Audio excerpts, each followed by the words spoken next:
All right, there we go. We are live. Hello, everybody, and welcome to Pastrami Nation. We are the meat of pop culture.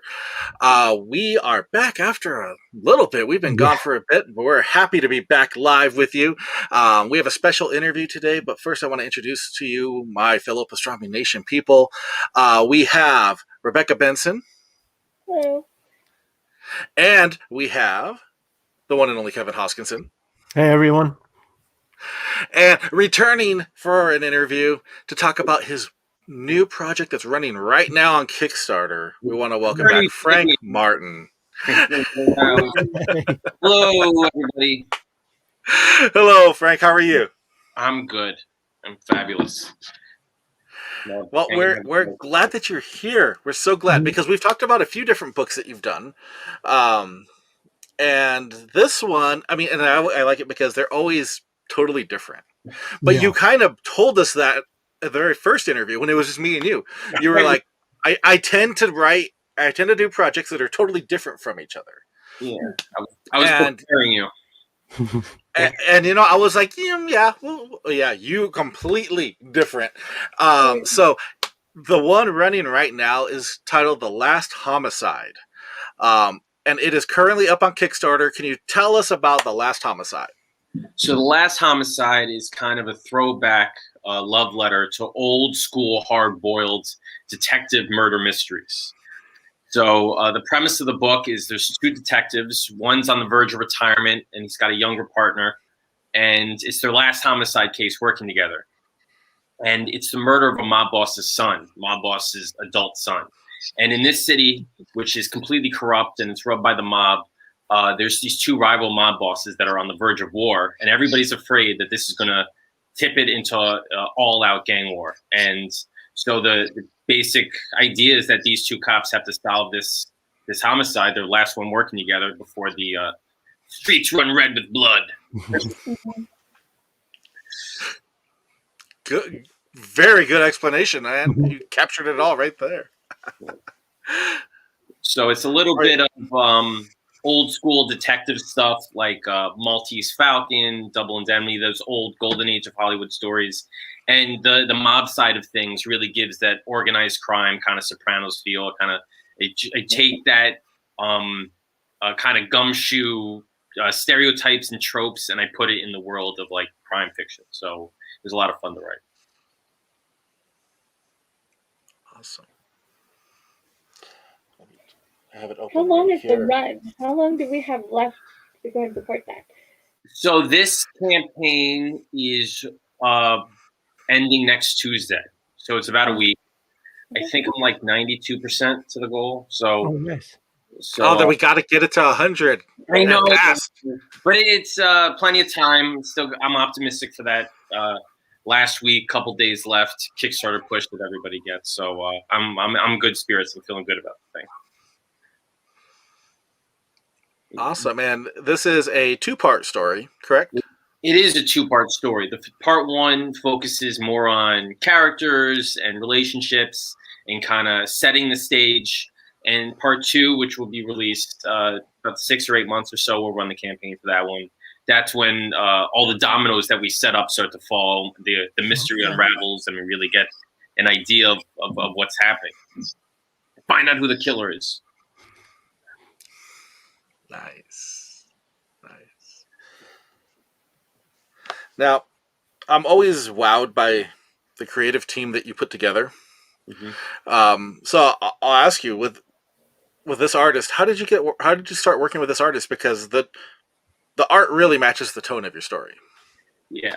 So I like to work, as you've seen with my other projects, the art obviously has to match with the tone, the feel, the atmosphere. For this particular one, I met up with Pietro, who's the artist on the book, and I asked him, I said, what type of story do you want to tell? He goes, I'm a crime guy. I like crime fiction, kind of the story like that. Obviously, that's where his style leans towards. So pitched him a bunch of different ideas. He honed in on this premise, and then that's kind of how it was born. So it wasn't like I had the crime story idea and I zoned in on him. He wanted to focus in on crime, and obviously it resonates with people. It really does a good job setting up the atmosphere. Yeah, it really does. Absolutely. So were you watching a movie or something, or reading a book? I mean, or is it just because you grew up loving these kind of stories? Yeah, I mean, Oh, the earliest one I really remember was I read The Maltese Falcon in like middle school, and it's a very easy book to kind of read and get into, and I got kind of really sucked into it. And then I read the movie, which is an old school thing, and I've always loved that kind of detective genre, those detective stories, those mysteries. And even if you don't like that kind of story in its purest form, which is what this is, The Last Homicide is, we see it's so ingrained in our pop culture and our storytelling at this point that we see various tropes or various details about it sprinkled throughout in other genres, in other stories. Different people put their own twist on it, whether it's a comedy or whether it's a fantasy or whether it's like something wild and crazy like Sin City. It's all over the place. You can't really escape it. We see it all over the place. So for The Last Homicide, what I wanted to do was take it and kind of boil it back down to its core, bring it back to its roots, and just do a straight up hard boiled detective on the grind kind of deal. and you still carried over that Humphrey Bogart feel. Definitely, it's Pietro's art definitely has that cinematic aspect to it. There's a whole bunch of panels in this that just looks like it would come from a noir movie, like a pulp movie. Especially a lot of the establishing shots of the city. Especially, he does a good job kind of setting the scene for this city, making it come alive. Mm-hmm. Very cool. And is that kind of your favorite version of these type of stories? Just kind of a straight up hard boiled kind of, or do you like the comedy aspect sometimes, or do you have kind of a favorite version of the detective noir story? I'm just curious. Well, I love stories so much that I wouldn't say that I have a favorite. I love them all. I love the hardcore stuff that's just straight up detective stories, and then I love putting a psychological thriller aspect on it, like Seven. Mm. And one of my favorite movies of all time is Who Framed Roger Rabbit, which takes the gumshoe aspect of it and just makes it completely ridiculous and over the top screwball comedy. And so, yeah, I love it all. And then you got other stuff that's like Dark City that really goes wild neo noir with it. And what was that comic book? Fables was another one. I cheated. I never read Fables, but I played the Telltale video game. The Telltale game was great. That was great. I had a great time with that. So yeah, it's the same kind of thing. It's taking the hard boiled detective mystery and throwing in grim fairy tales. So it's kind of ingenious to have Big Bad Wolf being the cop on the grind. Mm-hmm. Agreed. Now, I see a comment I got to bring up because it's pretty cool. Anthony Blanco puts, giving me a Dick Tracy feel for sure. Can't wait. Awesome. So, there we go. I mean, Anthony, obviously you probably already jumped on the Kickstarter and you're looking at it. I urge you to go ahead and pull the trigger on that because if there's one guy that delivers when it comes to Kickstarters, it's Frank Martin. Mm-hmm. I've backed numerous projects from him, and I know there's horror stories about Kickstarter. Frank Martin is not one of them. Frank Martin is smart. He knows what he's doing, and he's methodical with it. Like if he says you're going to get it at this time, you're going to get it at this time. So have no fears. And you take the shot. I'm not altruistic. I do that for selfish reasons because I can't launch the next one until the one before it is completed. So I don't want to get you your books. I want to launch the next project, so I need to get them all out there. It's a win-win. Events that you have planned? Any events to kind of push now that things are starting to kind of open up a little bit? No, I don't. My con schedule is hard to make to begin with because I got kids and wives and schedules. It's really hard to get away. 2020 was going to be my con year. I was like, this is it. I'm making a New Year's resolution. I had a whole bunch of cons lined up. I did one in New Jersey, and I had another one lined up in Pennsylvania, and it was in April, which is pretty much everyone was like, I guess we're not going to have this. Right. Shutting everything down, but they didn't offer refunds. They just kind of kicked the can down the road. So Oh no. yeah, so they said they rescheduled it for Labor Day, and then and then when that didn't work, they rescheduled it again for April, and then finally they said, all right, we're not going to reschedule it again. We're just going to leave it open and schedule it when we can. But the way they worked it was, this is not a new show. It's the same show we're rescheduling, and the refund cancellation period is over because that was for last year. So you can't get a refund if you want one. No, They think no. you still have your table reserved, but you won't be able to get your dough back, which is Wow. fine. I want a table at it. It's just I'm afraid they're gonna pick a date, and I'm just not gonna be able to make it. Yeah. Okay. Right. But you're so close on, like you said, you have 6 days, to hit that goal. Yeah. And I personally have seen you pushing it, social media, pushing it out there. It's getting out there to people. People are seeing it. So I know it's hard with the pandemic, how it shut everything down and threw everything off. But you're doing it, man. You're doing it, and you did it with your other campaigns, and I have no doubt that this one's going to get funded too. Well, that's the It great has to. I need it.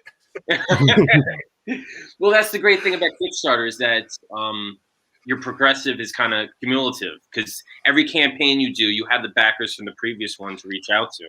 So even though I've done a bunch of different stuff that's not in the same genre, and if you're not into that, I could at least still expose you to it. And if you want to pick it up, pick it up. And I've had a bunch of people that's following me from campaign to campaign, regardless of how different That's awesome. they all are. And the weird thing about Kickstarter too is that the closer you are to your funding goal, the more likely you are to fund. Mm-hmm. So, for instance, I mean that might make sense, but for instance, almost no project hits 90% of its funding goal and doesn't get the extra 10. Right. It's like very, very little, and then that eventually goes down a little bit. Like more people get 70%, more people get 60%. So basically, the further along you are, the more likely you are to get there. Because I don't know how it works. Maybe Kickstarter's algorithm, or maybe it's just people that see something's ending with 20 minutes left and they're at 90%. They're just like they want to be part of that final push to get it there. But very few people get right to the edge of the finish line and don't cross it. Or I can't wait to see you cross that. There's a lot of funding. I want to go ahead and do my part too. It must be something good. That's the cool thing about Kickstarter is that they send you that email when you fund that says, "Yay, congratulations!" So that it's like if you're not checking it every 2 seconds, you get that email and it's like, "Oh, surprise! I wasn't expecting it to happen right then." I've had that happen. I get those emails and I'm like, "Oh, that's right. That funded. All right." Well, and you said the next one, the second part, will not be out for a few months down the road, correct? Yeah, that one we haven't even started the art on. The script is completely done. I talked to the artist today about time frame and timeline. So Polar Paradox is completely different. We did that one in January. That's going to be part 2 is launching after this one. So that's going to be. I was going to ask you about that. Yeah. It's going to be a relatively short time span. This one's going to be a little bit longer. I mean, I see campaigns that launch an issue every year. I'm going to try to stay away from that. So hopefully I can get this part 2 out there. It's not so much about the work of getting the book finished. It's just I got so much other stuff I can't have 2 going at the same time. So right, doing everything I can to cram them all together and selfishly getting all those books to backers so I can do the next one. Yep. How dare you selfishly doing that? Well, no, that's great news too that you updated on the Polar Paradox because I was definitely going to ask you about when part 2 is coming. So it's great to know that after this campaign, we know that one will be coming up. So that book is completely finished too. So it's nice to have them all ready and you don't have that like looming over your head. I need to get it done so this is send people out because I've had those kind of crunch times where I've needed artwork that need to be finished like right before the campaign's done because I don't wait. I call the printer the day after the campaign ends and I have the final order numbers and I place the orders. That's the way to do it. A lot of people can learn from how you actually dictate your Kickstarter because I always bring up my infamous bad Kickstarter experience, and I never mentioned names or anything, but it was a comic that looked amazing, but they only showed three pages, and they showed some preview like character sketches. We're going on year 5 now, and nobody's gotten a single issue. He'll dodge you at Comic Cons, and I've gone up to him like, "Where's my book?" "Oh, I could just give you the money if you want." I was like, "Okay, give me the money." "Oh, well, I'll just send it to you." So it's so cool to see, like, you know what you're doing, with it, and you take it seriously, because it is, Kickstarters they're not online stores. It's ways for people to support these projects to help them come to life. And you take it very seriously, and it's very awesome to see, because in the end, us fans, we get something pretty awesome to read and enjoy. So thank you for doing that, and thank you for always being upfront and professional on it, man. We really appreciate it. Thank you for saying that. I'm too anal to start a project and not finish it. I get this weird thing where if I have something uncompleted, it's just like this itch that I need to scratch. So the fact that I would have people give me money for something and then never complete it, it's just like, it makes me feel weird in my skin. Like I couldn't deal with myself if that was the case. And we will make sure to get the link up on all of our social media. So everybody, if you're looking for The Last Homicide, you will be able to find the link on Pastrami Nation pretty much anywhere on the internet for Pastrami Nation. So that way you can click over there, check it out, check out the story, check out the art, and you're going to back. So you got to back it. Yeah. Awesome. Well, Frank, as Anthony, always. I have a question. Oh, yeah. Oh, yeah, there we go. Oh, I like that. So what's your go-to drink while writing? My go-to drink while writing. Never heard that question before. I love it. I drink all sorts of stuff. I'm not a coffee guy. I'm a tea guy. So I make a tea and I drink that while writing. If it's an alcoholic beverage, It doesn't. Whatever I'm in the mood for. I might pour a glass of wine. I might have a whiskey or a beer. I'm all over the place. I don't really. It all depends. It all depends on what the mood is, Mm-hmm. God, that was a great question. Thank you, Anthony, for asking that. That's fantastic. Well, Frank, we will make sure to plug the URL for Kickstarter everywhere. Where can people find you online? I'm easy. I'm Frank the Writer. So my website's franktherwriter.com. I have a bunch of free stories and comics up there. You can sign up for my mailing list. And all my handles are at Frank the Writer. So Instagram, Twitter, Facebook. You search Frank the Writer, you're bound to find me somewhere. There you go. Make sure you go follow Frank the Writer so that way you can stay up to date on his projects. Frank, thank you again. We really appreciate you taking the time to talk about the project, and we look forward to holding The Last Homicide in our hands. Thank you for having me on and all the kind words. I always appreciate it. No problem. All right, everybody. Well, signing off for Pastrami Nation. This is Nolan Smith. You have a great evening.